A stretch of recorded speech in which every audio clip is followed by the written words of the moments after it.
Bonjour mes bien-aimés et bienvenue pour ce nouveau partage autour de la parole de Dieu. Le thème que nous abordons cette semaine, c'est « Mets sur ta parole ».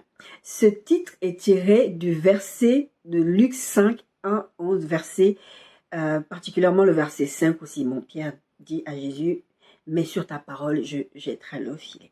Je pense que vous voyez où je veux en venir, mais nous allons partager, aujourd'hui nous allons faire une étude de texte. C'est pas souvent que j'ai l'habitude de faire ça, mais nous allons faire une étude de texte. Après, on aura d'autres textes complémentaires, mais nous allons étudier particulièrement ce texte de Luc 5. Peut-être que tu es dans une situation de statu quo aujourd'hui, mon bien-aimé. Peut-être que tu en as marre de ramer, de tourner en rond. Tu en as marre de fournir tellement d'efforts dans la situation dans laquelle tu es pour peu ou pas du tout de résultats. Et en fait, tu te demandes qu'est-ce qui est en train de se passer. Tu as tout essayé, tes contacts, prendre un crédit. Tu as essayé dans le cadre, par exemple, des rencontres amoureuses. Tu as essayé des sites de rencontres. Même au sein de l'église, des présentations comme ça, tu as essayé vraiment parce que tu veux vraiment te marier, tu veux avoir des enfants. Et en parlant d'enfants, tu as peut-être fait des fécondations in vitro et tu as dépensé beaucoup d'argent. Et parlant d'argent dans la santé, tu as dépensé comme la femme de sang coulant qu'on trouve dans Max 5, 25 à 29 qui avait dépensé tout son argent pour pouvoir se soigner et qui n'était arrivé à aucun résultat. Rien ne fonctionne dans ta vie. Tout ce que tu essayais par tes propres forces, tout tombe à l'eau, tu ne gagnes rien du tout. Tu fournis beaucoup d'efforts pour rien du tout ou pour des miettes. Et tu sais que ce n'est pas normal. Et si tu essayais avec Jésus? Nous allons étudier ces thèmes en 8 parties, la 8e étant la conclusion. Donc, je vous ai dit qu'on allait faire une étude de texte et sur cette étude de texte, j'ai tiré 7 points principaux. Je suis sûre qu'on peut en trouver plus et on pourra en trouver plus. On a beaucoup de choses à dire sur ce texte, mais je vais me contenter de traiter 7 points. Le 8e point, c'est la conclusion. Le premier point, c'est être à l'écoute de Dieu. Le deuxième point, c'est prendre des risques, ça en vaut la peine. Le troisième point, c'est aller contre ses instincts, son bon sens et faire confiance à Dieu. Le quatrième point, c'est le résultat quand tu t'appuies sur Dieu. Le cinquième point, c'est bénir pour bénir. Les autres sont au bénéfice de ton obéissance. Le sixième point, c'est chasse l'incrédulité et la crainte. Le septième point, c'est la foi et l'obéissance sont indispensables pour marcher, fonctionner avec Dieu. Et le 8e point, comme je vous ai dit, c'était la conclusion. Premier point que nous allons aborder, nous allons prendre thématique par petite thématique, si on peut appeler ça comme ça. Je pense que oui, on peut l'appeler comme ça. Être à l'écoute de Dieu, point numéro 1. Comme Jésus se trouvait auprès du lac de Génézareth, on est toujours sur la base de notre texte de Bible qui est Luc 5. Il y aura d'autres textes, je vous en informerai. Comme Jésus se trouvait auprès du lac de Génézareth et que la foule se pressait autour de lui pour entendre la parole de Dieu. Ça, c'est le verset 1 de ce texte de Luc 5. Les gens étaient là pour écouter la parole de Dieu. Le point numéro 1, c'est être à l'écoute de Dieu. Les gens sont venus pour écouter ce que Dieu avait à dire à travers Jésus, ce que Jésus allait dire. Jésus était là en train de les enseigner. Cette histoire de la pêche miraculeuse se produit juste après que l'enseignement de Jésus soit fini. Jésus a des choses à nous dire. Je vous ai fait ce message sur le fait de mettre Dieu à la première place parce qu'il a des choses à nous dire. Quand vous êtes à l'écoute de Dieu, quand nous sommes à l'écoute de Dieu, quand nous nous tenons au pied de Jésus pour entendre les paroles qu'il va nous dire. Et on a fait toute cette série sur le Saint-Esprit. Quand je vous dis souvent quand Dieu parle, quand Jésus parle, c'est à travers le Saint-Esprit qui habite en nous. Nous devons apprendre à être à l'écoute de Dieu par son esprit qui habite en nous. C'est pour ça que c'est toujours important cette histoire d'intimité. Si tu es à l'écoute de Dieu, toutes ces choses où tu tournes en rond, comme je vous ai dit en introduction, toutes ces choses que tu fais pour essayer de t'en sortir dans ta situation, que ce soit le fait que tu veuilles te marier, que tu veux un nouveau travail, que tu sois dans le business et que tu veux signer des contrats et que tu as besoin de travailler pour vivre sur cette terre, n'est-ce pas? Tu as besoin d'entendre Dieu pour qu'il te donne des directions, pour que tu ne te retrouves pas à en tourner en rond. Donc ça, c'est le point numéro 1. Il est très, très rapide. Le point le plus long, c'est pas celui-là. Il y en a un qui est vraiment particulièrement long. Le point numéro 2, c'est prendre des risques. Ça en vaut la peine. Et ça, c'est le verset 4 qui dit, lorsqu'il eut cessé de parler, il dit à Simon, avance en pleine eau et jetez vos filets pour pêcher. Avance en pleine eau et jetez vos filets pour pêcher. Dieu te demande de prendre des risques. Dieu te dit, ok, tu veux signer ce contrat, tu veux obtenir tant d'argent, tu veux bénir tant de personnes, tu veux obtenir quelque chose, Prends des risques, même si ça te semble compliqué. Je vous parle très régulièrement de couple. Le Seigneur peut t'emmener quelqu'un qui ne ressemble à rien, ni informe, qui a ni beauté ni éclat, informe et vide. Et je vous en parle régulièrement ces derniers temps. Et toi, tu veux pas prendre ce risque parce qu'il ne ressemble pas à l'idée que tu t'es faite de ton futur conjoint, ou tu ne veux pas prendre ce risque avec cette femme parce que c'est pas l'image que tu t'es faite de ta future conjointe. Et Dieu te dit d'y aller, fonce, avance, va en pleine eau. C'est là-bas que t'attends ta bénédiction. C'est là-bas que je veux te bénir. Il y a quelque chose sur TikTok, je ne sais pas pourquoi des fois il me propose des choses. Je sais qu'on va me dire c'est l'algorithme, c'est par rapport à ce que tu regardes, mais en fait tout simplement je tombe souvent des choses bizarres alors que c'est pas forcément le contenu que je recherche. Et je suis tombée, j'aime bien ce jeune homme, ouais c'est peut-être pour ça que je suis tombée là-dessus. J'aime bien ce jeune homme qui s'appelle Kesley. Kesley c'est c'est un créateur de contenu, mais c'est plutôt une critique gastronomique. C'est quelqu'un, c'est un Américain en fait, il va dans les restaurants et c'est un chrétien. Et il a cet appel de Dieu, en fait, de bénir les gens et d'être d'être une bénédiction pour les autres. On en reparlera peut-être dans la partie bénédiction. En allant, en fait, il n'est pas malveillant. C'est pas quelqu'un qui va dire la nourriture n'est pas bonne, c'est nul, c'est nul. Non, il a vraiment ce côté doux, gentil de présenter les choses en disant allez vous faire votre opinion pour vous-même, etc. Mais ce garçon, en fait, à chaque fois qu'il donne une revue sur un restaurant, le restaurant se retrouve vraiment dans une situation de bénédiction totale. C'est-à-dire que les gens viennent, ils mangent là-bas et ça se passe super bien. Et cette semaine-là, il y a 3 jours, je crois, il est parti. Là, il est en train de faire une tournée à Dallas, Texas, aux États-Unis. Et il est tombé sur un restaurant. Et ce restaurant, en fait, ce qui se passe, c'est qu'il est venu parce que les gens, en fait... des fois, ça arrive qu'il va juste visiter les restaurants. Des fois, ça arrive que des gens lui envoient des mails. Écoute, parce que ce restaurant, ce food truck, est en train de vraiment de galérer, et pourtant ils font de la bonne nourriture, est-ce que tu peux y aller, on sait que si toi tu y vas, ça va booster les ventes, etc. etc. Donc des fois ça arrive que il ne répond pas, il dit pas je vais venir, et il ne dit jamais quand est-ce qu'il vient, et il ne se présente pas lui-même dans le restaurant, il envoie quelqu'un de son entourage pour pas qu'il soit reconnu, sinon eux ils vont faire les efforts, alors que lui il veut voir comment ça se passe si ce n'était pas lui, célébrité entre guillemets. Et il envoie quelqu'un acheter, etc. Et donc, il a vu cette vidéo de quelqu'un qui lui a dit, va voir ce food truck et tout, etc. Va regarder. Et il est parti. Et il a vu cette dame, elle était super contente qui tenait ce food truck. Elle était super contente de le voir arriver. Elle s'est dit, waouh, ça y est, mes ventes, elles vont découler. Super. Tout le monde était content pour elle. Et pendant le... Enfin, il a fait une revue, il a fait une excellente revue. Vraiment, il a dit que c'était super bon, etc. Et il y a quelque chose qu'il fait aussi, il donne de l'argent. Et des fois, il donne des gros, mais vraiment des gros pourboires. Et il a à cœur vraiment, parce que son boulot, son business fleurit en fait. Et donc, il a à cœur, Dieu lui met à cœur vraiment de bénir les gens. Donc, plus il bénit, plus il reçoit, plus il bénit. En fait, c'est ça son principe. Et on appelle ça le Kesley Effect. C'est-à-dire que les gens, en fait, dès qu'on sait qu'il est parti quelque part, il a donné une revue comme ça, les gens vont... En fait, il est vraiment une source de bénédiction pour les autres, et ça fait boule de neige. Et ce food truck, il a dit à ses femmes, il a dit, des fois, il donne des pourboires de $1000, de $2000, de $3000, de $4000. Enfin, ça dépend. Et cette fois-ci, il a donné à cette dame, il a dit à cette dame, voilà, j'ai $4000 que je te donne, $2000 pour toi, $1000 pour la fille, parce qu'en fait, c'est les restaurants, vous savez, un peu dans les coins un peu comme ça aux États-Unis, même je crois qu'à Château-Rouge aussi, vous devez trouver des trucs comme ça, ou en même temps dans l'endroit, le food truck à côté, il y a les gens qui font à manger, il y a des gens qui font des coiffures, il y a celui qui rase, et c'était un truc comme ça.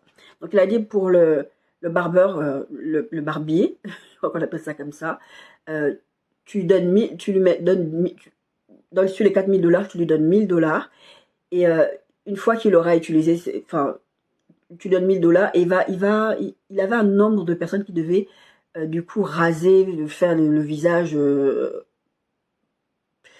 gratuitement, en fait, pour pouvoir bénéficier de ces $1000. C'était ça le contrat. Et après, il y avait la fille qui coiffait, dès que tu donnes ces $1000, et tu gardes les $2000 pour toi.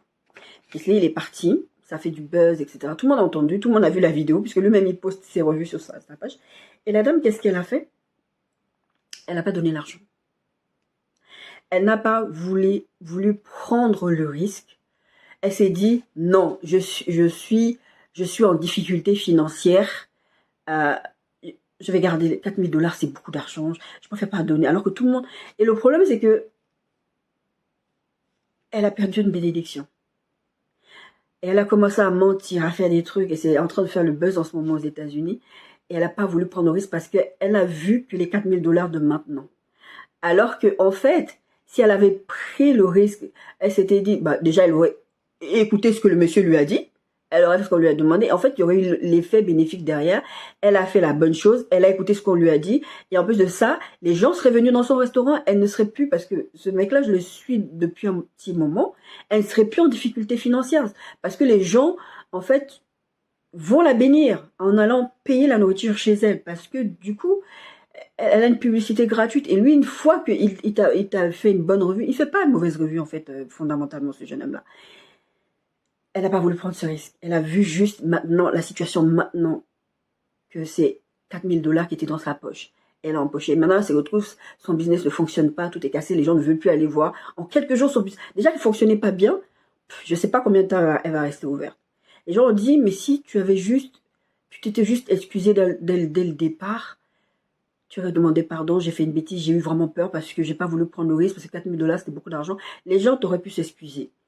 Mais tu l'as pas fait et elle est en train de tomber. Les gens sont en train de faire des critiques terribles sur elle. C'est pas non plus une bonne chose, j'ai envie de dire, dans le sens. Mais en fait, elle n'a pas voulu prendre le risque. Elle a voulu s'accrocher à cette petite chose. Et peut-être dans ta situation, tu es dans une relation amoureuse, tu t'accroches à cette personne parce que tu veux pas lâcher. Et si je lâche cette personne, qu'est-ce qui va se passer? Et si je démissionne de ce travail, qu'est-ce qui va se passer? Parce que j'ai des crédits en cours, parce que j'ai une situation en cours. Et si je ne continue pas à faire ça, qu'est-ce qui va se passer? Et le Seigneur, il te demande de lâcher. Prends des risques. Moi, le Seigneur, quand il m'a demandé de venir en Bretagne, j'ai obéi. On va parler d'obéissance. J'ai juste obéi. Je n'avais vraiment pas envie de venir pour la simple et bonne raison que j'allais quitter une situation, entre guillemets, confortable, des choses que je connaissais, des habitudes que j'avais. Et puis au niveau de la santé, je savais pas sur quoi j'allais tomber. Et en sachant que quand je suis venue ici, le premier médecin qui s'est occupé de moi et de ma fille, c'était un très mauvais médecin. Et après, je suis allée à la pharmacie, comme j'ai des bons contacts avec les gens à ma pharmacie locale, ben, ils m'ont conseillé mon médecin actuel qui a découvert d'autres... Enfin, j'étais en errance médicale depuis longtemps et il y a des choses qu'il découvre avec le temps. On a l'impression que j'ai de nouvelles maladies qui apparaissent, mais c'est des choses que je trimballe depuis longtemps. Mais si j'avais pas pris ce risque-là, si j'avais pas voulu prendre ce risque-là, aujourd'hui je serais pas à côté de la mer, je n'aurais pas un super jardin. Je sais pas si je pourrais vous mettre le screenshot de mon jardin. Enfin, je n'aurais pas tout ce que j'ai aujourd'hui. Je serais restée à Paris parce que non. Et même dans l'autre logement, je vous ai donné plusieurs fois le témoignage quand le Seigneur m'avait montré que j'allais habiter où il y avait eu des champs, à côté de champs, etc. Et quand j'ai vu où ça avait réveillé les phobies que j'avais à l'époque. Je vous ai expliqué cette histoire de phobie, comment le Seigneur m'en a sorti, comment je suis en train de petit à petit dominer sur ça. Ça déjà, je ne suis plus bloquée à la maison, je sors toute seule. Ça n'arrivait plus, ça. Et quand le Seigneur, je me suis dit non, je peux pas. Je vous assure, au début, quand je venais ici avec ma fille, je pleurais tellement je ne pouvais pas passer à certains endroits. Mais le risque en valait la peine. Le Seigneur dit, avance en plein nom. Le Seigneur, il dit, démissionne. Tu n'as pas de solution derrière. Et très souvent, le Seigneur, quand il te dit de démissionner, c'est pas qu'il n'a pas prévu, il a prévu une solution de rechange. Mais il va te faire passer par un désert financier, il va te faire passer par une situation qui va faire que toi, tu vas te dire, mais j'aurais pas dû quitter. C'est un peu comme l'Égypte, mais j'aurais pas dû quitter en Égypte. Au moins, je savais ce qu'il y avait là-bas. Au moins, même si j'étais maltraitée, c'est pas grave. Et le Seigneur te dit, prends ce risque-là. Et il n'y a pas de, tu ne sais pas ce qu'il y a devant, tu ne sais pas si ça va être bien ou pas. Ça va être bien. Et nous, on veut pas prendre ce genre de risque parce qu'on a peur concernant le conjoint, mais je suis déjà habituée avec lui, mais j'ai déjà un enfant avec lui. Le jour où je suis tombée enceinte de ma fille, le Seigneur me dit quitte cet homme-là, j'ai refusé. Ma première réaction, c'était de refuser. J'ai dit à Dieu, mais non, Seigneur, je lui ai sorti tous les versets dont je me souvenais pour négocier avec lui. Seigneur, c'est écrit dans ta parole, crois au Seigneur, et toute ta famille vous serez sauvée. Parce que moi, en fait, le moment où j'ai rencontré le père de ma fille, et le moment où je suis tombée enceinte, ça faisait pas longtemps que j'avais redonné ma vie au Seigneur. Je crois que ça devait faire moins d'un an. Ou même quelques mois. Ça n'excuse pas, parce que j'ai grandi quand même dans la foi. Je savais que je ne devais pas faire ça. Mais toujours est-il que, je disais, non, Seigneur, tu peux le sauver, tu peux faire.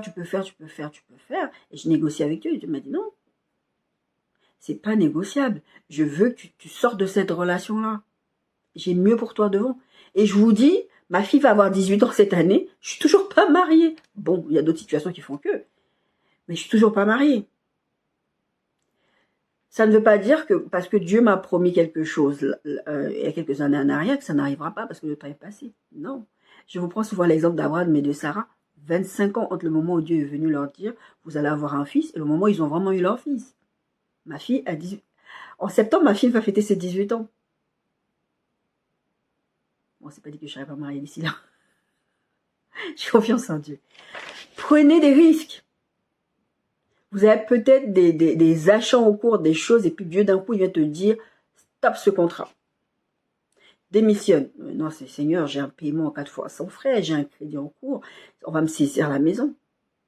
Et le truc avec Dieu, en plus, c'est ça qui est drôle, ou peut-être pas, je sais pas, mais il te dit de prendre des décisions aussi audacieuses. C'est pas que tout de suite il va régler la situation en plus. J'ai parlé de désert. C'est pas que tout de suite il va t'amener dans la terre promise. Il y a d'abord ce passage de désert, ce passage à vide. Il te dit prends ce risque-là et tu vas voir, je vais te donner les bonnes choses devant. Mais d'abord il te fait passer par une situation un peu compliquée. Les banques commencent à te menacer. Moi par exemple là j'ai en train de passer. Les médecins autour de moi. Mais madame, vous voulez encore des enfants vous? Est-ce que vous vous rendez compte de l'âge que vous avez? D'accord? Le monde va te rappeler ta situation. Mais je vous ai fait ce message sur la vérité qui n'est pas la réalité. La réalité, c'est ce que je vis. La réalité, c'est que ton contrat, là, si tu le laisses, mais comment tu vas faire? Tu vas avoir ce temps de désert. Et Dieu te dit, lâche, laisse-moi. Laisse-moi. Prendre des risques en vaut la peine. Ça, c'est notre grande. Nous sommes en train de partager sur ce thème qui est, mais sur ta parole. Mais sur ta parole, je jetterai le filet. En fait, c'est ça toute la phrase, mais je préfère mettre juste, mais c'est sur ta parole. Parce qu'on peut jeter le filet de plein de choses. On peut prendre plein de décisions là-dessus. C'est pour ça que je préfère m'arrêter à ça. Ça en vaut la peine de prendre le risque. Si je ne m'étais pas levée en disant, ok, Seigneur m'a dit, va en Bretagne, j'y vais, je ne cherche pas à comprendre, ben, je ne serai pas au bénéfice. Et vous ne serez probablement pas au bénéfice de la parole de Dieu. Grand 3, aller contre ses instincts, son bon sens et faire confiance à Dieu. Ça, c'est le verset 5. Simon lui dit, Maître, nous avons travaillé toute la nuit sans rien prendre, mais sur ta parole, je jetterai le filet. C'est ce que je disais en introduction, tu as déjà tout essayé, tu as fait ce qu'il fallait. Humainement, tu as fait ta part, tu as fait tout ce qu'il fallait. Humainement. Les autres vont te dire, ouais, mais tu t'es battu, tu as fait ce qu'il fallait, et c'est très bien. Les disciples, ils n'étaient pas encore des disciples. Bon, ils sont devenus des disciples après. Mais c'était les disciples de Jésus là. Parce que Jésus a dit, venez, je vais faire de vous de pécheurs d'hommes. C'est là qu'ils deviennent officiellement disciples. Mais en tout cas, c'est des spécialistes de la pêche. Dites-vous bien que Pierre, il dit, mais on a été toute la nuit, on n'a rien pris. Ces gars-là ne sont pas allés à la pêche comme des abrutis. Ils ne se sont pas levés, ils ont dit, tiens, on va aller pêcher. C'est des gars qui connaissent leur métier. Ils savent qu'on ne peut pas aller en mer faire n'importe quoi. Sinon, d'abord, on va prendre des risques pour notre vie. Et si vous savez le nombre de gens qui meurent en mer, les pêcheurs qui meurent en mer, ils ne peuvent pas parce que des fois, ils sont surpris. Tout simplement parce qu'ils sont surpris par les conditions atmosphériques. Mais un pêcheur qui se respecte ne va pas pêcher n'importe comment. S'ils sont partis en mer, c'est parce qu'ils avaient réuni toutes les conditions. Ils ont fait tout ce qu'il fallait. Ils ont fait tout ce qu'il fallait. Jésus, c'est un charpentier à la base, n'oubliez pas. Quand tu regardes la situation comme ça avec le recul, Jésus, c'est un charpentier. Qu'est-ce qu'il connaît en pêche, lui? Il vient leur dire, allez jeter les filets, avance en pleine mer. En plus, il a dit, avance en pleine mer. Mais qu'est-ce que tu connais, toi, de la mer? Qu'est-ce que tu me dis? Moi, parce que la première réaction de Pierre, c'est ça, parce que là, il s'appelle encore Simon, mais après, Jésus lui donnera le nom de Pierre, donc Simon Pierre. Qu'est-ce que tu connais de la pêche? T'es un charpentier. Tout le monde te connaît que t'es un charpentier. Maintenant, tu as décrété que, voilà. Eux, c'est des spécialistes de la pêche. Lui, c'est un charpentier. Tu connais quoi à la pêche? Ils sont partis. Ils n'avaient rien à perdre. C'est un peu ce qu'on a dit d'en prendre des risques, ça en vaut la peine. En fait, là, si tu regardes ta situation, tu n'as plus rien à perdre. Qu'est-ce que ça te coûte d'essayer avec Jésus? Qu'est-ce que ça va te demander? De toute façon, dans ta situation, elle est désespérée. Soyons clairs. Ta situation, elle est désespérée. Là, tu n'as plus de solution. Tu es en train d'essayer de trouver des solutions que j'appelle les solutions bout de scotch. C'est les solutions que tu trouves toi-même pour boucher un trou là, boucher un trou là. Tu sais, tu vas aller dans un compte, prendre le découvert pour faire le découvert, tu vas transférer dans un autre compte et tu fais ça pour essayer de boucher le plus possible pour pouvoir repousser les échéances. Ou non. Dieu n'est pas le Dieu des solutions provisoires, ni des solutions bout de scotch. La vérité, c'est que Jésus sait ce qu'il est en train de faire. Il dit, va contre ce que tu penses être du bon sens et fais-moi confiance. Toi, ton bon sens te dit, je ne veux pas démissionner. Parce que si je démissionne, j'ai des crédits en cours, j'ai des enfants pour qui je paye par exemple la portion alimentaire, j'ai mon loyer à payer, mais je vais faire comment pour payer mon loyer? Le bon sens veut que tu ne quittes pas d'abord ton ancien travail pour aller là où Dieu t'envoie, mais lui te dit, non, non, là je veux d'abord que tu démissionnes. Dieu leur dit, quittez l'Égypte, je vais vous amener vers la terre promise. Mais regardez bien, Dieu ne les a pas amenés directement à la terre promise. Dieu leur demande de prendre un risque, en plus d'aller affronter le pharaon. Vous savez comment l'histoire avec le pharaon s'est passée, ça a été très très difficile. Le désert est difficile aussi. Bon, le désert aussi c'était problématique, tout comme moi, c'était problématique. Tu désobéis à Dieu, Dieu te dit couche pas, fais pas ça, toi tu vas faire. Tu vas rallonger ton problème. Tu vas rajouter problème sur problème, d'accord? Mais la vérité, c'est que Jésus sait ce qu'il est en train de faire. Parce que la Bible dit que Jésus est la parole. Et d'ailleurs, ce message, c'était un des messages que je devais faire à la suite du thème sur le Saint-Esprit. Mais Saint-Esprit m'a donné le message de la semaine dernière. D'accord? Le Saint-Esprit, je vous avais expliqué dans une précédente prédication, celle avant la série sur le Saint-Esprit, que l'Esprit de Dieu se mouvait. D'ailleurs, c'est un des versets aussi qui se trouve dans cette thématique. C'est Genèse 1, 2, 3. La terre était informe et libre, il y avait des ténèbres à la surface de l'abîme. Et l'Esprit de Dieu se mouvait au-dessus des dieux. Dieu dit que la lumière soit et la lumière fut. Le Saint-Esprit est en attente que la parole soit prononcée. Une fois que la parole elle est dite, c'est terminé. Rien ne peut l'arrêter. Elle va s'accomplir. Comme on l'a dit la semaine dernière, si la promesse tarde, attends-la, elle va s'accomplir, elle s'accomplira certainement. Une fois que la parole elle est parlée, c'est terminé, c'est un rouleau compresseur. Quand Jésus parle, c'est fini. Et mon bien-aimé, ma bien-aimée, il est peut-être temps de te confier maintenant au Seigneur Jésus. Il est peut-être temps de faire confiance à ce que Dieu dit. Il est peut-être temps d'être à l'écoute de Dieu, d'entendre ses instructions. S'il te dit sors de l'Égypte, sors de l'Égypte. S'il te dit sors de Babylone, sors de Babylone. S'il te dit sors de cette relation, sors de cette relation. S'il te dit démissionne de ce travail, démissionne de ce travail. Il est peut-être temps de confier ta situation au Seigneur. La parole de Dieu dit, c'est Jean 14,6 qui dit que, que Jésus, en fait, la parole est esprit et vie. On sait que la parole, c'est Jésus. Jean 1 à 4 et Jean 14, au commencement était la parole était Dieu et la parole est avec Dieu. Toutes choses ont été faites par elle et rien de ce qui a été fait sans elle. En elle était la vie. Si la parole est vie, elle est capable de ressusciter ta situation. Souvenez-vous du message sur Lazare. Elle est capable de transcender tout ce que tu crois qui est mort et ramener toi la vie parce que Jésus est la parole. Verset 14 de Jean 1 dit « Et la parole a été faite chair. » Et cette parole a habité parmi nous, c'était Jésus. Il faut faire confiance à la parole de Dieu. Parce que, je vous ai dit, une fois que la parole est lancée, une fois que Dieu dit, une fois que Jésus parle, il ne peut pas se saboter lui-même. Il est la parole. Il dit « Je suis la parole ». Une fois que la parole de Dieu est dite, une fois que Jésus est parlé et a parlé, les choses sont faites. Il n'y a pas de retour en arrière. Je vous dis, la parole de Dieu, c'est un rouleau compresseur qui balaye tout sur son passage. Ça me rappelle un peu l'image de, c'était qui? C'était Gédéon. Quand il est allé dans le caravane, l'autre qui expliquait un rêve, disait, oui, alors il y avait une miche d'épée qui roulait comme ça, qui balançait tout sur son passage. C'est comme ça que la parole est faite. Elle roule comme ça, elle est un rouleau compresseur, elle va tout bousiller, elle va tout... Et elle ne fait pas ça qu'avec les ennemis ou des situations, elle fait ça aussi dans ta vie à toi. Elle va te bouleverser toi. Elle va te changer toi. Et c'est ce qui va se passer après, on verra, quand les disciples vont voir cette pêche miraculeuse, ils vont se dire, wow, wow, wow, on n'est que des pauvres pécheurs avec tout ça. Parce que là, Dieu a fait une démonstration de puissance encore une fois. Et c'est le témoignage que Dieu veut venir vous apporter aujourd'hui, vous dire, mais faites-moi confiance. Ton bon sens te dit ça. Ton instinct te dit ça. Mais qu'est-ce qui est mieux? De faire confiance en son instinct, ton bon sens, ou d'avoir confiance à Dieu? Grand 3, aller contre ses instincts, c'est ce qu'on est en train de voir. Son bon sens et faire confiance à Dieu.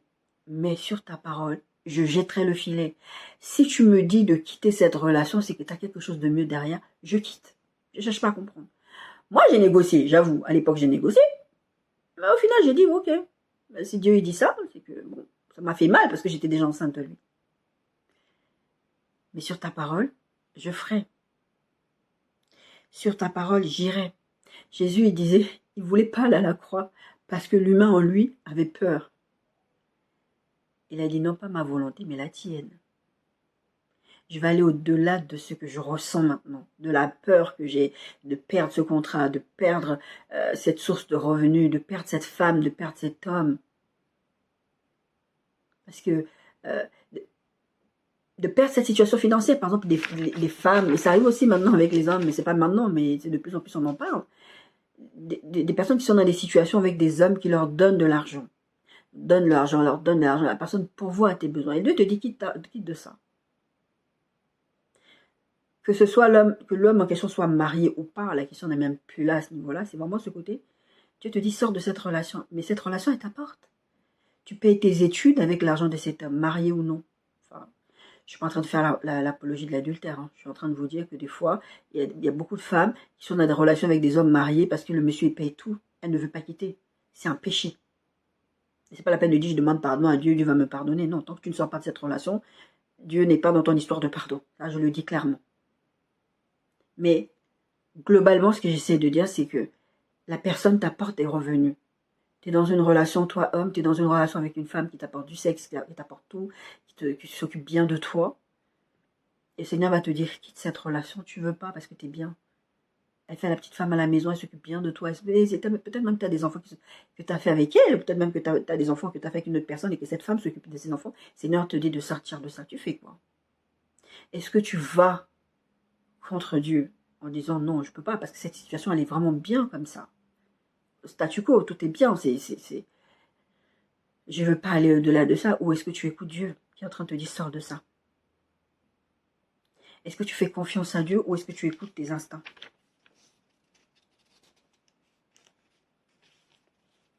La parole parle, obéis. Le Seigneur m'a dit tu pars en Bretagne. Je me suis levée, je suis partie. Le Seigneur m'a dit quitte cet homme. Je l'ai quitté. J'ai négocié, mais je l'ai quitté. Je vous prenais les exemples dans les précédentes prédications de Pierre, nappe qui tombe du ciel, vision, mange. Ah non, moi j'ai jamais mangé des animaux impurs. Tu vas pas me demander, Dieu lui dit mange. Moi j'ai jamais mangé des animaux impurs. Mais au final il obéit. Ananias, va parler à Saul, parce que moi voilà, je l'ai rencontré sur la route de Damas. Non, lui tue les chrétiens. Il est allé contre ça. Dieu a parlé, il a obéi. Il a dit, c'est comme je vous dis, moi le Seigneur m'a dit, j'ai dit, mais non Seigneur, tu peux le changer, tout ça, tout ça. Il m'a dit, quitte, je suis quitté. Le Seigneur m'a dit, va en Bretagne. Tout le monde m'est tombé dessus, mais qu'est-ce que tu vas aller faire en Bretagne? Même les médecins qui me suivaient déjà à l'époque là-bas, en région parisienne, me disaient, mais la Bretagne c'est humide, ça va augmenter vos douleurs. Ce qui n'est pas vrai en plus maintenant que j'y pense. Je souffre pas plus ici que là-bas. Je souffre, mais pas plus. Et je trouve même que je souffre beaucoup moins le plus souvent que là-bas. La parole parle. Une fois que Jésus parle, le reste obéit. C'est pour ça que je vous dis que la parole, c'est comme un rouleau compresseur. Jésus, il marche sur les eaux. L'eau ne cherche pas à comprendre. La Bible dit que Jésus, la parole de Dieu, la Bible dit que Jésus, c'est la parole. D'accord, on a lu. Au commencement était la parole s'est fait tirer et tout ça. Il n'a même pas besoin des fois de parler. Juste, il exprime un désir. Je vous ai dit la dernière fois que le Saint-Esprit est Dieu, Jésus est Dieu, Dieu le Père est Dieu.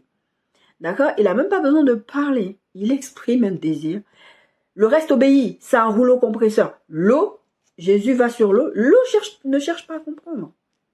C'est sur le défi. Le maître est là. Le maître, la parole, il n'a pas besoin de dire un mot. Lui, il est la parole. La parole est en train de marcher. Bah, je continue de marcher. Je continue de marcher. Toi, tu me conduis jusque sur le bateau. Ouais, il ne cherche pas à comprendre. L'eau se sous le défi. Et c'est tout. Ça, on trouve ça dans Matthieu 14, 25. La parole est esprit et vie. Ça, c'est Jean 6, 63. La parole dégage la vie. Dans la parole, il y a la promesse et il y a l'accomplissement de la promesse. La parole est un rouleau compresseur. Quand Jésus vient sur les eaux, le reste obéit. C'est la même chose qui s'est passé avec l'histoire de Jonas. Jonas, souvenez-vous, il fouillait loin de la face de Dieu parce qu'il ne voulait pas aller où Dieu l'avait envoyé. Non, eux, ils sont mauvais. Moi, je sais que si je ne vais pas les prévenir, ils ne vont pas se repentir. Comme ça, Dieu va les frapper, Dieu va les punir. Il y a beaucoup de chrétiens qui sont comme ça. On se croit les bras droits de Dieu. Il dit non, moi je ne veux pas. Dieu lui parle. Non, moi je ne veux pas. Il prend un bateau et fuit. Arrivé là-bas, tempête, problème. Dieu t'a parlé. Dieu a parlé. Va faire ce que Dieu t'a dit. Qu'est-ce qui se passe? Dieu parle à un poisson et dit au poisson de l'engloutir. Et non seulement Dieu, poisson l'engloutir, du poisson là, tu le bouffes pas, juste tu l'engloutis. Il va réfléchir pendant... Et Jonas là, il a réfléchi 3 jours dans le ventre du poisson. Seigneur, je connais, je te demande pardon, tout ça. Voilà. Dieu va donner l'ordre, c'est Jonas 1, 17 et verset 1 à 17 quand le poisson l'engloutit et chapitre 2, 10 quand le poisson, Dieu demande au poisson de le recracher. L'atmosphère obéit à la parole. Ça ne vous coûte rien de faire ce que Dieu vous demande. Ça ne vous coûte vraiment rien d'aller contre vos instincts. Parce que devant, Dieu a prévu des choses. Ça veut dire que l'atmosphère va shifter. Je vous prenais l'exemple de ce food truck là. Si elle avait fait ce qu'on lui avait dit de faire, si elle avait obéi, entre guillemets, l'atmosphère a shifté. La bénédiction allait la suivre. Les bénédictions allaient suivre cette femme-là. Aujourd'hui, elle est dans une situation, elle risque de perdre son business. Je suis sûre qu'elle va même perdre son business. Parce que plus personne n'a envie d'aller chez elle. La parole est porteuse de vie. Dans la parole, il y a l'accomplissement de ce que Dieu dit. Quand Dieu leur dit, quittez l'Égypte, allez là-bas, je vous amène. La parole était claire. Et c'est ce que Dieu a fait. Il les a amenés à bon port. Il y a eu des turbulences parce qu'ils n'écoutaient pas, ils ne voulaient pas obéir. Souvenez-vous, ils ne voulaient pas obéir. Si vous ne voulez pas obéir, vous allez aggraver votre situation. Vous allez aggraver vos problématiques au lieu de faire 40 jours, ils ont fait 40 ans, sans compter les difficultés, sans compter ceux qui sont morts parce qu'ils aimaient trop bagarrer avec Moïse. Quand la parole est lancée, l'atmosphère a déjà entendu et agit en conséquence. Et c'est l'exemple que je vous ai pris avec Jésus et le poisson. Jésus, il marche. Lui, il continue de marcher. Lui, c'est la parole, il marche. L'eau se solidifie. La parole n'a pas de frein. Tu ne peux pas juste dire à Dieu. Reprends, avale des paroles. Vous savez, quand on a ce truc, je ne sais pas si vous avez déjà vécu ça.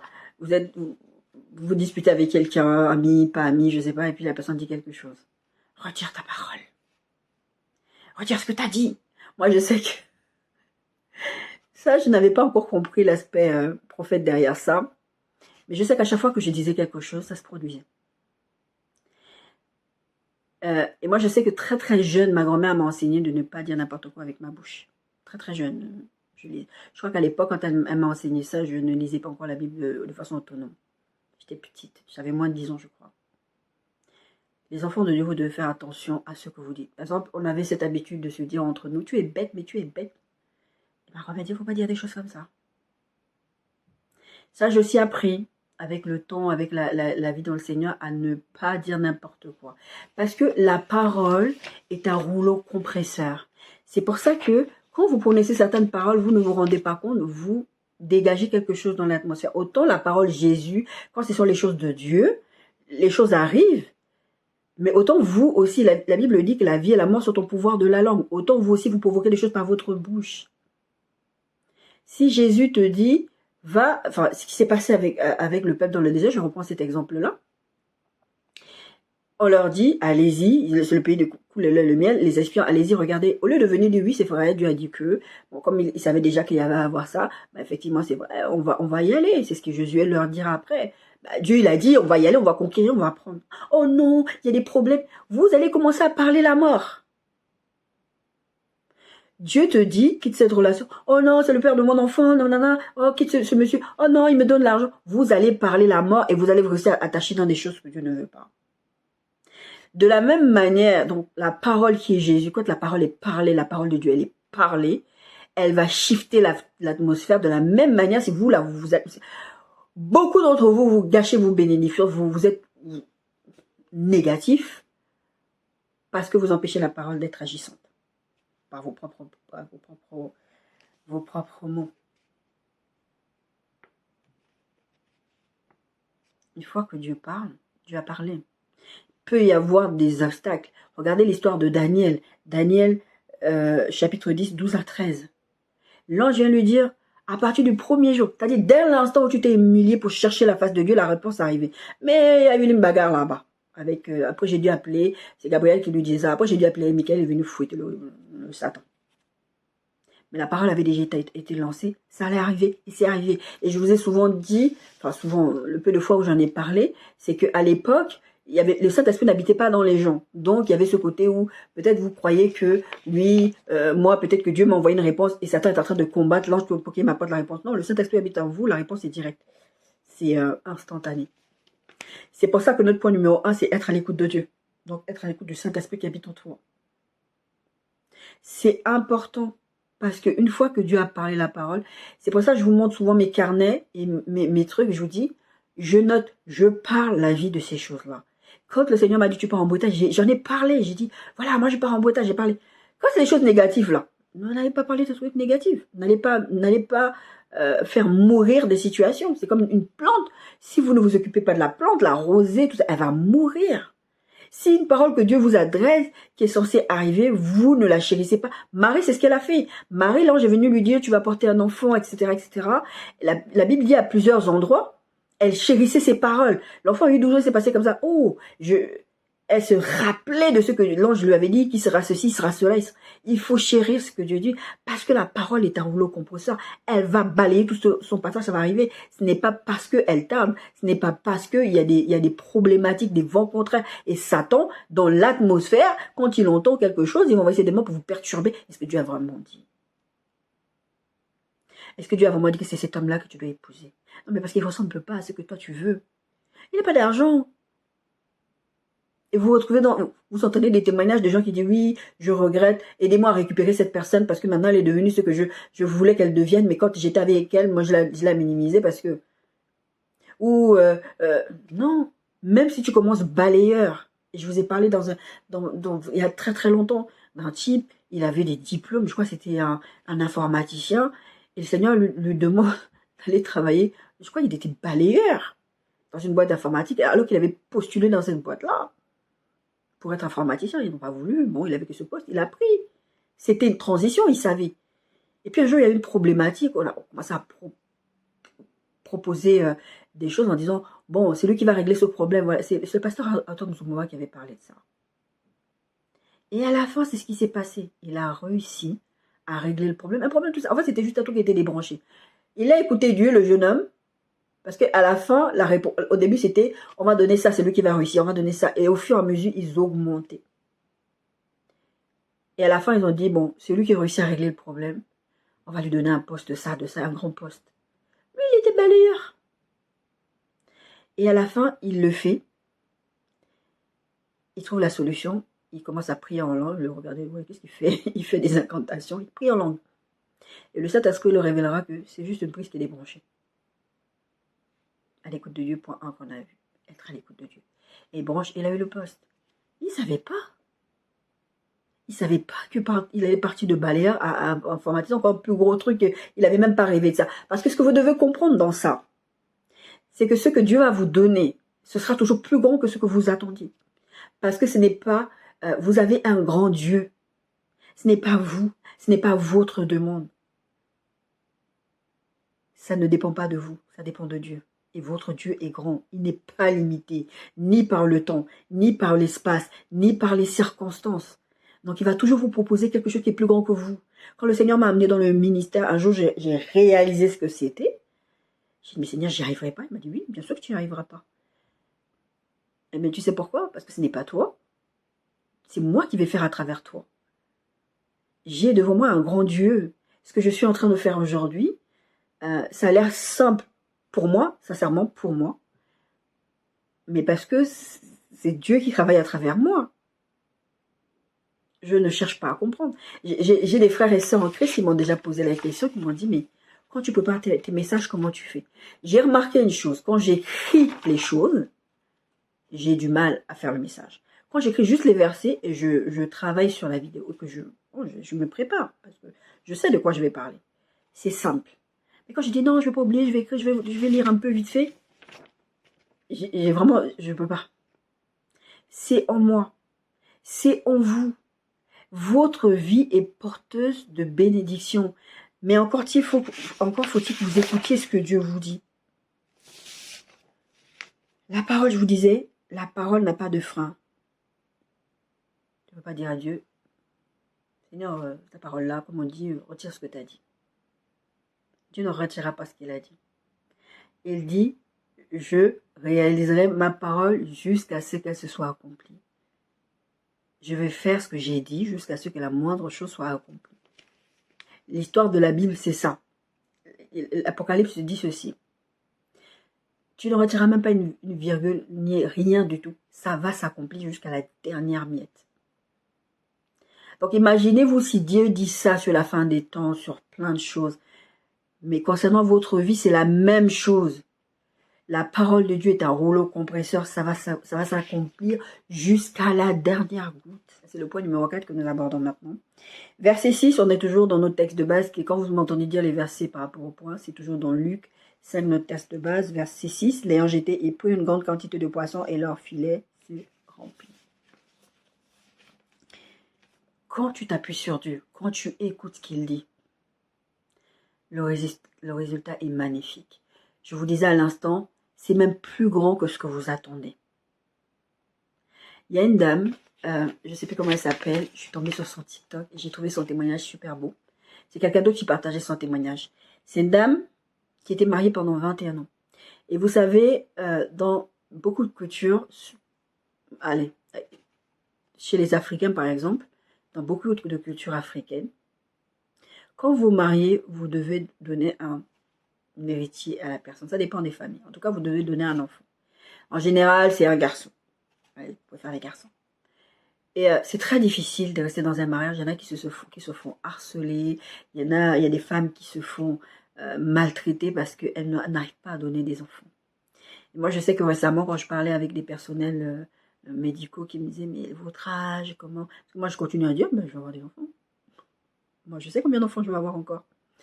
Et c'est... Oh. Mais vous... la sage-femme m'a dit, mais vous savez que des fois, les rêves que vous faites, ça peut être symbolique. Je dis, oui, je sais. Mais ça, là, c'est pas symbolique. Et cette dame, je suis tombée comme ça sur sa vidéo TikTok, quelqu'un qui partageait son témoignage, qui disait, mais la dame, elle est restée mariée 21 ans. Mariée 21 ans. À 54 ans, elle a eu des triplés. 3 garçons. Pas de trucs médicaux, rien. Naturellement, 3 garçons d'un coup. Et je parlais de ça avec... je ne sais plus avec qui je parlais, c'était ma soeur ou je ne sais pas avec qui je parlais de ça hier ou avant-hier. J'ai dit, il n'y a que Dieu. Il n'y a que Dieu. 21 ans. Et cette dame, c'est une chrétienne. 21 ans. Je vous ai dit entre le moment où Abraham, Dieu a parlé, et Sarah, 25 ans. 21 ans, elle était mariée. La dame, 54 ans, 3 d'un coup. Et Dieu, il ne blague pas. Quand il est dans la réalisation de ce qu'il a dit, il ne fait pas les choses à moitié. C'est un encouragement pour vous dire, une fois que Dieu a parlé, Dieu a parlé. C'est même quelqu'un m'a dit, ah, mais tu fais pas d'enfant, ah, mais t'es malade, ah, mais t'es stérile. Moi, je dis toujours aux gens, même si aujourd'hui, là, on me disait, mais t'es stérile, parce que je suis censée avoir un syndrome qui m'empêche d'avoir des enfants, j'en ai eu qu'une. Et c'est vrai que malgré toutes les fois où j'ai pris des risques, je suis jamais tombée enceinte. Et en principe, je ne suis pas censée faire des enfants. Je dis, même si aujourd'hui, on faisait tous les tests, on me dit je suis stérile, je m'en fiche. Parce que je sais que Dieu m'a dit. Et moi, sur la parole de Dieu, je m'en fiche, je fais ce que Dieu me dit. C'est pas parce qu'on me dit non que voilà. Dieu ne blague pas dans la réalisation de ce qu'il vous a promis. Des triplés à 54 ans. Je me suis dit, déjà, il y a le côté où, waouh, le témoignage, mais il y a le côté, mon Seigneur, trois comme ça d'un coup. Triple bénédiction. Et je voyais des gens dans les commentaires, moi aussi je veux ma bénédiction. Et c'était que des témoignages comme ça, des choses comme ça, des gens qui... C'était un encouragement pour dire que Dieu n'oublie pas ses enfants. Dieu récompense ceux qui s'appuient sur lui. Dieu récompense toujours la foi. Hébreux 11:6 dit ceci, or sans la foi, il est impossible de lui être agréable. Car il faut que celui qui s'approche de Dieu croit que Dieu existe et qu'il est le rémunérateur de ceux qui le cherchent. Dieu récompense la foi. Pierre, il vient, Simon, à ce moment, il s'appelle Simon, il dit, ok, j'ai fait ça, j'ai fait des efforts, j'ai travaillé toute la nuit. Ça fait 21 ans que tu attends tes enfants. Ça fait t'as plus de 50 ans que tu dois te marier. Ça fait longtemps que tu attends. Mais bon, Dieu a dit, je reste juste, je m'appuie sur cette parole. Le problème, c'est que nous, comment on vit, on perçoit les choses, c'est sous le prisme de ce qu'on n'a pas à l'instant ou que ça dure trop dans le temps. On se dit, non, c'est trop long, non, peut-être que... Et à la fin, il y a même des moments où on finit par se dire, mais peut-être que c'était même pas la volonté de Dieu, j'ai mal compris. Moi, je vous assure, des fois, ça m'arrive. Je vous dis ça parce que des fois, ça m'arrive. Il faut toujours que je revienne vers Dieu. Et il y a toujours ce petit moment où le Saint-Esprit me fait comprendre, si je t'avais dit ça, rappelle-toi. Et j'aime trop le Seigneur parce qu'il y a vraiment ce côté de patience chez lui. La Bible dit qu'il use de patience. C'est ce que Jonas, il disait quand il s'est fait engloutir par le poisson, après quand il s'est réconcilié avec Dieu. Il disait, non mais moi je sais que tu es là la colère est riche en beauté, vraiment. Je sais que toi tu es patient, je sais que toi, tu es patient avec nous. Dieu sait que nous sommes des impatients, Dieu connaît comment on fonctionne. Mais pour autant, des fois, il faut qu'on aille contre nous-mêmes. Il faut qu'on se batte contre nous-mêmes aussi. Il faut pas qu'on oublie que Dieu récompense notre foi. C'est parce que Jésus, il a dit à Pierre, Pierre, jette le fou, avance en eau profonde. Il aurait pu dire à Jésus, mais toi, tu blagues ou quoi? J'allais en eau profonde, je viens de travailler. C'est ce qu'il a dit en premier. Je viens de travailler toute la nuit, mais non, moi, j'y vais pas. Il aurait pu dire ça à Dieu, il aurait pu dire à Jésus, non, moi j'y vais pas. Non, mais tu rigoles ou quoi? En plus, ils étaient épuisés, ils avaient travaillé toute la nuit, ils étaient en train de ranger les filets, ils avaient déjà presque tout fini d'arranger. La Bible dit qu'ils étaient en train de tout faire ça parce que après, ils devaient, Jésus leur avait demandé de pêcher sur la barque et moi je suis convaincu aussi que c'était une façon que Jésus avait de les récompenser aussi ça. Ce côté, ok, vous me laissez utiliser votre barque pour prêcher, à la limite, je suis personne que vous connaissez quelque part, parce que ça c'était vraiment leur rencontre. À la limite, je suis personne pour vous, pourquoi vous me rendez service? Mais c'était la façon que Jésus avait de les récompenser. Dieu récompense ceux qui le cherchent. Dieu est le rémunérateur de ceux qui le cherchent. Dieu va toujours récompenser votre foi. Si vous marchez par la foi, non pas par la vue, non pas par vos circonstances, non pas par vos instincts, non pas par votre logique, Dieu va vous récompenser. Parce que c'est dans sa nature. C'est pour ça, des fois, quand je discute avec certaines personnes, comme me dit, ouais, ceci, Dieu, cela, je dis non, parce que ça, c'est pas le caractère de Dieu. Si vous êtes à l'écoute de Dieu, si vous lisez la Bible, si vous passez du temps en intimité avec le Saint-Esprit, vous apprenez à connaître Dieu. On en a déjà parlé plusieurs fois sur cette chaîne. Vous apprenez à connaître Dieu. Vous savez quel est le caractère de Dieu. Donc, si quelqu'un vient me dire une bêtise, je sais pas, je n'ai pas d'exemple là comme ça, je dis non, ça c'est pas le caractère de Dieu. Ça c'est pas dans le caractère de Dieu. Dieu ne fonctionne pas comme ça. Vous êtes capable de dire, si vous êtes marié avec quelqu'un depuis longtemps et que quelqu'un vient vous dire du jour au lendemain, ah ton mari t'a trompé, vous connaissez le fonctionnement. Ton mari t'a trompé, il a fait ceci, des trucs que vous savez que votre mari ne fait pas. Je ne vais même pas aller dans ces trucs de oui, peut-être que c'est tordu, tout ça. Non, je vais vraiment aller, vous connaissez la personne. Vous allez dire, non, il n'est pas comme ça. Je connais cette personne. Quelqu'un a accusé un ami pasteur à moi de faire quelque chose de mal. Et ma sœur de cœur, elle était ce jour-là au culte. Ils l'ont exposé en plein milieu de culte. Un pasteur, ils l'ont exposé, ils ont dit des trucs avec la complicité de madame. Ma sœur de cœur est venue me dire ça. J'ai dit non, j'ai eu un moment de non, déjà je le connais, il n'est pas comme ça. Mais j'ai eu ce moment où je suis rentrée en moi-même, j'ai demandé au Saint-Esprit. Le Saint-Esprit m'a confirmé que c'était pas... Et je lui ai dit, t'inquiète pas, il n'a rien fait. Tout peut être contre vous. Vous pouvez être là, en train de tourner en rond votre situation. Il n'y a rien qui marche. Mais c'est pas grave. Vous devez avoir confiance en Dieu. Vous devez vous dire que Dieu va récompenser votre foi. Jette les filets, ok, j'y vais. Je sais que j'ai essayé, hein, Seigneur, mais ok, je te le dis juste pour te le dire, pour t'informer que j'ai essayé. Mais moi, j'ai confiance en toi, je jette le filet. Et c'est ce qu'ils ont fait. Point numéro 5, bénis pour bénir les autres. Bénis pour bénir. Et les autres sont au bénéfice de ton obéissance. Le fait qu'ils ont obéi, verset 7. Ils firent signe à leurs compagnons qui étaient dans l'autre barque de venir les aider. Et ils vinrent et ils remplirent les 2 barques au point qu'elles s'enfonçaient. Les autres ont été au bénéfice de l'obéissance des disciples. Parce qu'ils ont fait ce que Jésus leur a dit, ils ont pris beaucoup pour eux, pour leur propre business, pour leur propre famille et pour les autres aussi. Quand le Seigneur vous amène aussi des bénédictions, c'est souvent pas pour vous. Ce qui s'est passé avec David et Goliath, quand vous regardez l'histoire de, je ne sais plus si c'est dans Chronique ou de Rois, ou le livre des Rois, moi c'est quelque chose qui m'avait frappé. Parce qu'on entend souvent parler de David qui a tué Goliath. Mais sachez qu'après ça, il y en avait un autre, je ne sais plus comment il s'appelait, qui a tué aussi un Goliath. Il a été au bénéfice de l'action de David. Il n'avait plus peur, il pouvait y aller. Ils étaient plusieurs à avoir tué des géants comme ça maintenant.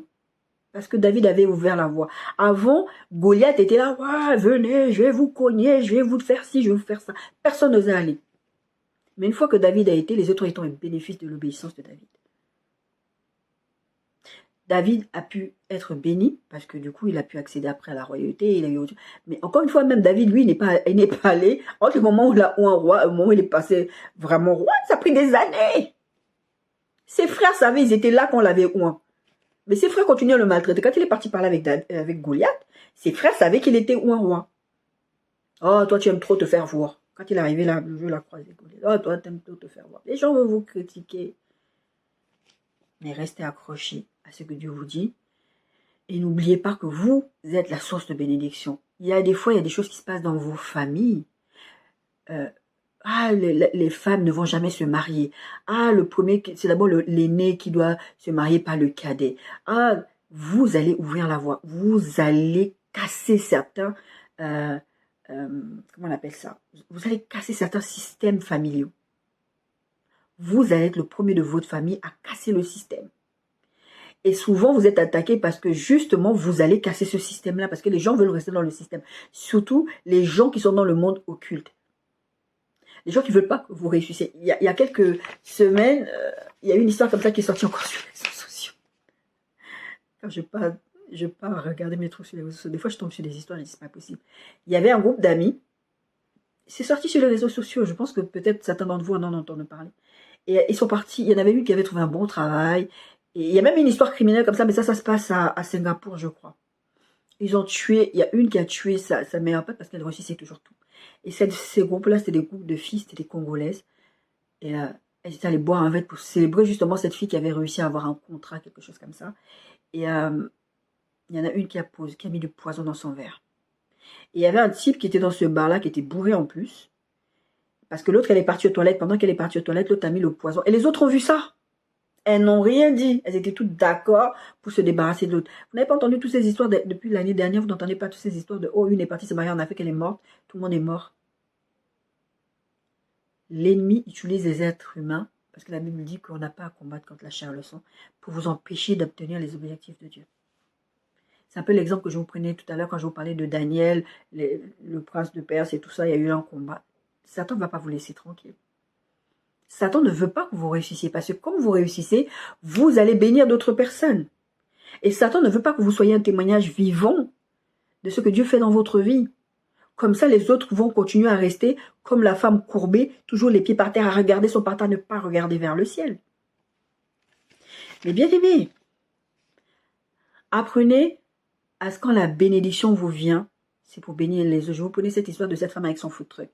Si elle n'avait pas voulu garder les 4 000 $ là pour elle, En plus, dans cette affaire-là, elle avait 2000 $ pour elle et les 1000 $ pour l'autre, 1000 $ pour elle. Elle allait être bénéfice, mais elle a voulu garder. Quand vous voulez garder ce que Dieu veut vous donner, que vous puissiez bénir les autres, vous allez tout perdre. Parce que ce n'est pas la volonté de Dieu. Donc, apprenez à comprendre, acceptez-le, vraiment intégrez-le en vous, que vous allez être une source de bénéfice. Ce n'est pas forcément des finances. Je parlais de mariage. Vous pouvez être peut-être la première personne dans votre famille à vous marier. Vous allez peut-être la première personne à casser des systèmes, je ne sais plus c'est comment le nom, mais à casser des systèmes occultes familiaux. Et on va vous combattre parce que c'est pas normal. Les gens doivent rester dans le statu quo. Les gens ne veulent pas que vous réussissiez parce que si vous réussissez, vous allez casser tout un système. Vous allez empêcher, vous allez permettre aux gens d'ouvrir les yeux et de se sortir des situations dans lesquelles elles sont.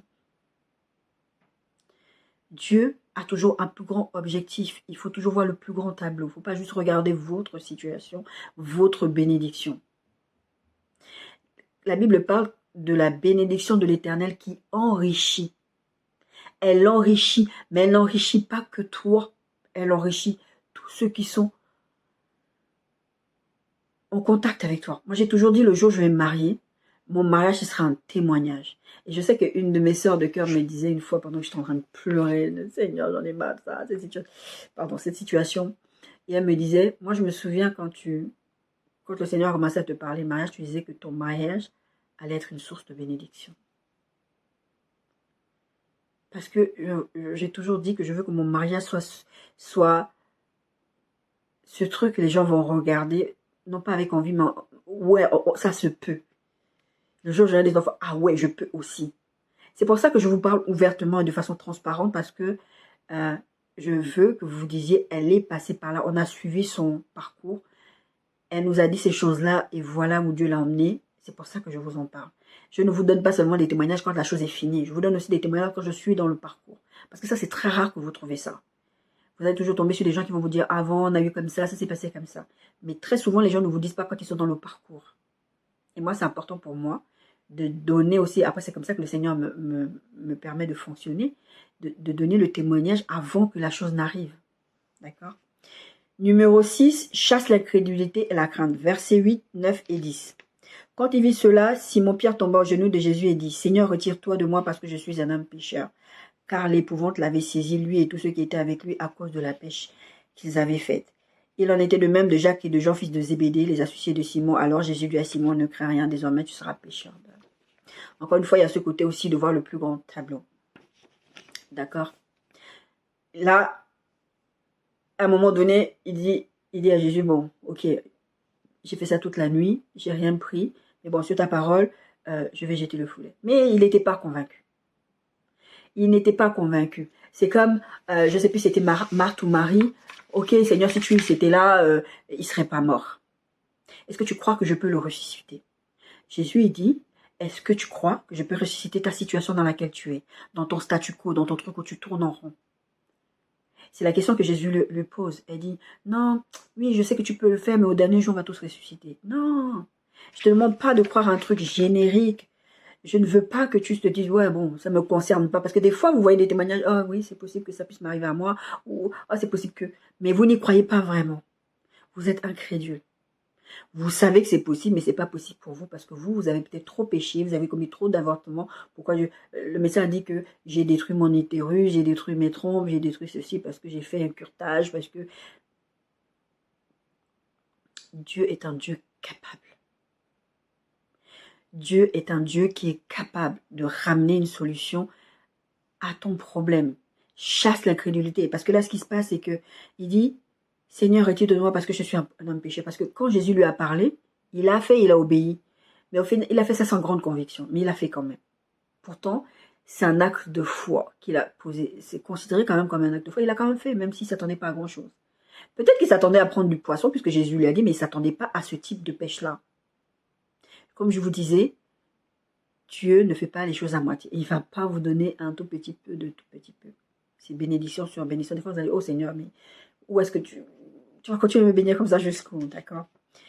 L'épouvante l'avait saisi, lui et tous ceux qui étaient avec lui à cause de la pêche qu'ils avaient faite. Et Jésus avait leur dit, n'ayez pas peur.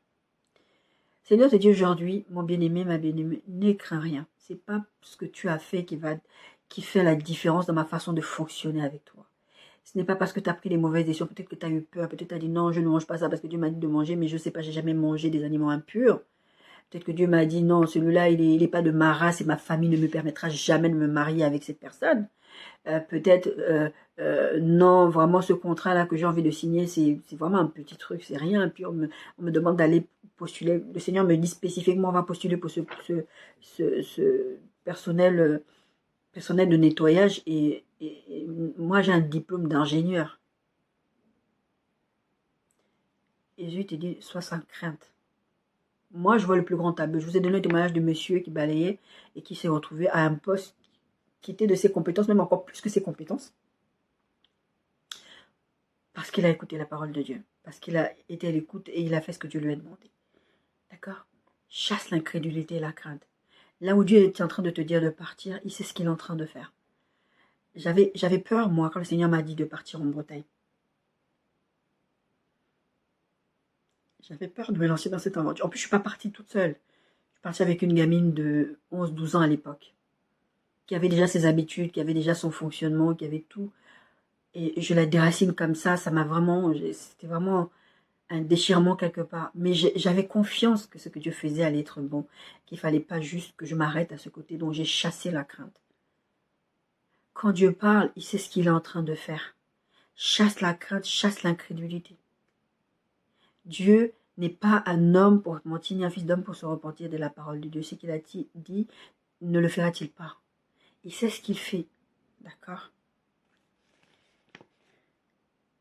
Grand point numéro 7. La foi et l'obéissance sont indispensables pour marcher et fonctionner. Avec Dieu, on a parlé de la foi, que Dieu récompense la foi. Il y a la foi. La foi, elle agit. Elle est agissante quand tu obéis. Tu peux avoir la crainte comme là, tu as peur, parce que Dieu te demande de quitter ton père et ta mère, d'aller, je ne sais pas dans quel pays, comme il l'a dit avec Abraham. Tu ne connais pas, tu ne sais même pas. Des fois, il ne te dit même pas où tu vas. Moi, il m'a dit, va en Bretagne. Moi, j'étais là, que je vais aller faire en Bretagne. Il te dit, va avec telle personne. C'est cette personne que j'ai choisie pour toi. Mais non, mais cette personne ne correspond pas à ce que je veux. En plus, ce n'est pas vraiment mon type. Et puis, c'est pas vraiment... Mais tu obéis. On a parlé la dernière fois d'obéir, même si ça ne nous plaît pas, d'obéir. Verset 10, en étant de même de Jacques et de Jean, fils de Zébédée, les associés de Simon, alors Jésus dit à Simon, ne crains pas, désormais tu seras pêcheur d'hommes. Et ayant ramené les barques à terre, ils laissèrent tout et le suivirent. Ils ont obéi. Et quand on regarde l'histoire de Pierre, par exemple, Pierre est devenu un pêcheur d'hommes. Acte 2, 41. D'ailleurs, il faut prendre tout Acte 2, 14 à 41, mais le verset 41 dit spécifiquement ceci. Ceux qui acceptèrent sa parole furent baptisés, et en ce jour-là, le nombre de disciples augmentant d'environ 3000 âmes. Quand Jésus dit à Pierre, à Simon-Pierre, à tous d'ailleurs, vous deviendrez des pêcheurs d'hommes, ils n'ont pas compris l'implication de ce qu'il est en train de dire. Je vous dis depuis quelques minutes qu'il faut voir le plus grand tableau. Il faut obéir si vous voulez fonctionner avec Dieu, il faut apprendre à écouter, à obéir ce qu'il dit. La foi, de croire en ce que Dieu dit, et l'obéissance sont indispensables. Vous ne pouvez pas fonctionner avec Dieu si vous ne croyez pas que Dieu existe, c'est ce que la Bible dit, et qu'il est le rémunérateur de ceux qui le cherchent, c'est ce que la Bible dit, et qu'en plus, vous ne voulez pas lui obéir. Le fait de dire à Dieu, ok Seigneur, je fais ce que tu me dis de faire, ça ne sert à rien. Je vous invite à voir la parabole des deux fils. Tu peux dire à Dieu, l'obéissance, c'est pas de dire à Dieu, je vais faire ce que tu me dis. Ok Seigneur, j'obéis à ce que tu me dis, tu n'obéis pas. Tu ne vas pas être au bénéfice des bénédictions que Dieu a prévues pour toi. Là, la Bible dit, les bénédictions de l'Éternel, c'est la bénédiction de l'Éternel qui enrichit et ne se fait suivre d'aucun chagrin. Mais toi, tu vas être dans le chagrin parce que tu vas dire, ok, je vais obéir, mais tu ne vas pas obéir.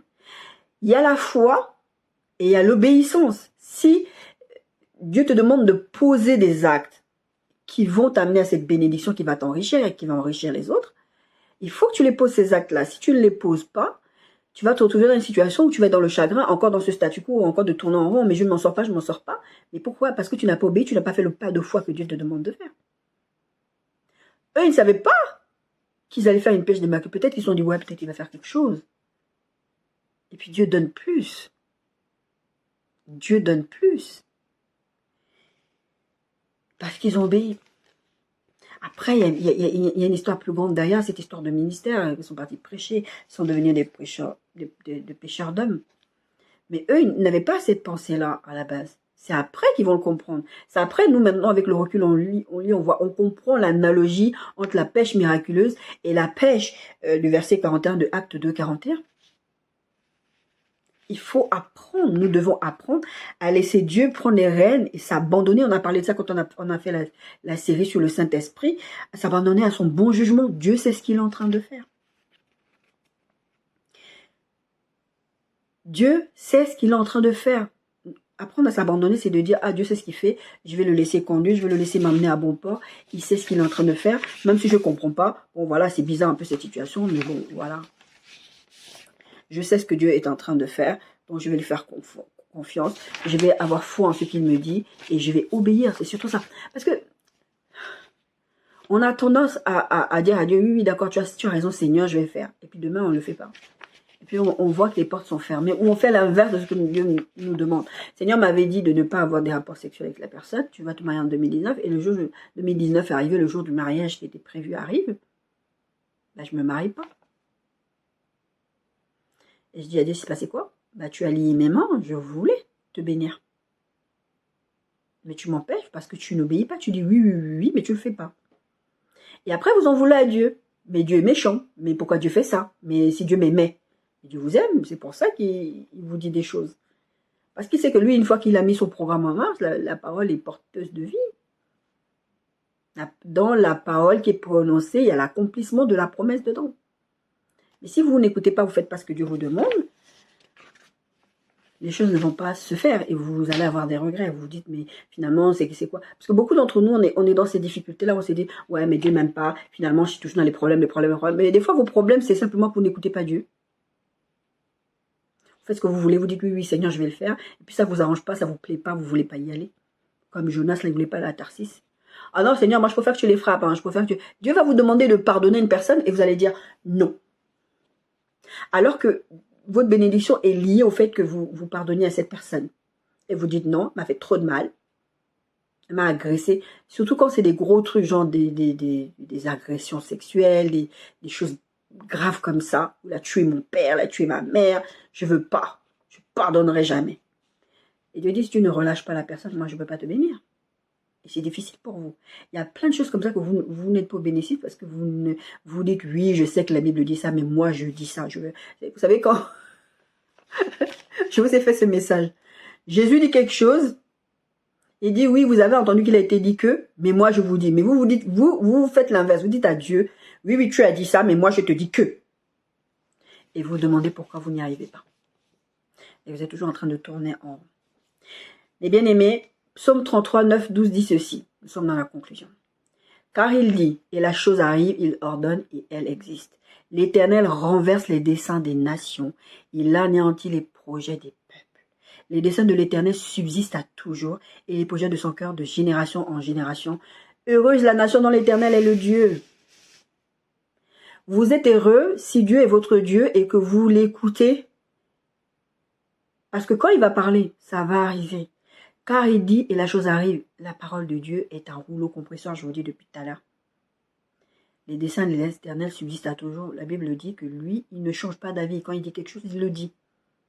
Parce que sa parole va arrêter. Va arriver. Va s'exercer.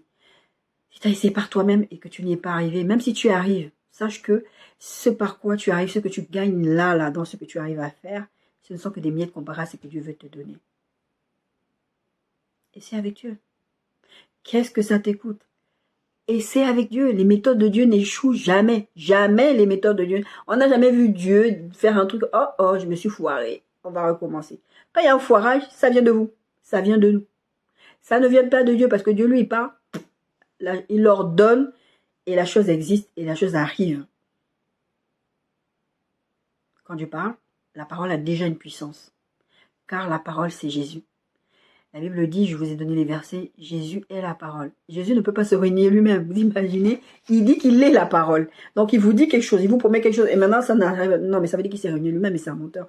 La Bible dit que Dieu n'est pas un homme pour mentir. Il ne peut pas se renier. D'accord? L'obéissance est importante. C'est important que vous écoutiez Dieu. C'est important que vous fassiez ce que Dieu vous dit. Si vous n'obéissez pas à Dieu, vous n'êtes pas au bénéfice. La parole arrive, il marche sur l'eau, l'eau se solidifie. La parole arrive, il veut manger une figue. Rappelez-vous, l'histoire de figuier, ça m'a toujours fait rire. Il arrive, il veut manger une figue. Et comme moi, j'avais fait des recherches sur ce verset-là, parce que j'avais prêché dessus il y a quelque temps, et j'ai dit, mais Seigneur, mais c'est quand même bizarre, parce que c'était pas la saison des figues. Il y avait des feuilles. Il dit, en gros, le truc, c'était quoi? Je suis la parole. Moi, je marche sur l'eau. L'eau se solidifie. L'eau, elle obéit. Elle sait que la parole est en train de marcher sur moi. J'obéis. Qu'est-ce que le figuier a voulu faire la rébellion? Le figuier n'a pas voulu obéir. Moi, je te demande même. Déjà, tu me vois arriver. Tu devrais même être en train de produire tes figues. Et à la suite de ce texte, Jésus dira, demandez, on vous donnera. Parce qu'eux, ils vont dire à un moment donné, ah, mais maître, le figuier que tu as maudit, vraiment, il a séché. Hein. Oui, si vous pouvez même demander à une montagne de se déplacer, elle va se déplacer. Parce qu'avec la foi, on a parlé de foi et d'obéissance. Jésus ne peut pas se saboter, il est la parole lui-même. Le figuier, là, il n'a pas voulu obéir. Elle s'est séché. Et vous êtes toujours dans des situations de statu quo, vous êtes toujours dans des problématiques parce que vous ne voulez pas écouter. Parce que vous pensez que c'est... Bon, voilà. Le figuier devait se débrouiller pour produire des figues. L'eau, Jésus, il montre. Moi, je ne veux pas chercher à comprendre. Je ne te parle même pas. Je suis la parole, je marche sur toi. Tu te solidifies, tu me fais passer. Tu es le figuier, tu me vois passer. Et vous n'êtes pas au bénéfice. Parce que vous n'obéissez pas à ce que la parole dit. D'accord.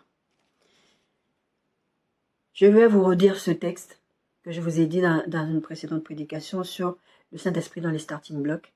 De ta capacité à obéir dépendent tes succès et tes victoires. Pierre a dit, mais sur ta parole, je jetterai le filet. Pierre l'a dit et Pierre a joint le geste à la parole. Et la conséquence de ça, c'est qu'ils ont fait une pêche miraculeuse. Aujourd'hui, tu vois ta situation, tu vois que ça ne bouge pas. Tu vois que les choses ne vont pas dans le sens où tu veux qu'elles aillent. Et tu sais que Dieu a des projets de bonheur pour toi. Et tu vois que ça ne fonctionne pas. Et tu t'es dit, mais la parole de Dieu dit ça, j'ai des promesses, Dieu est venu me parler personnellement, mon réma du jour, mais ça ne bouge pas.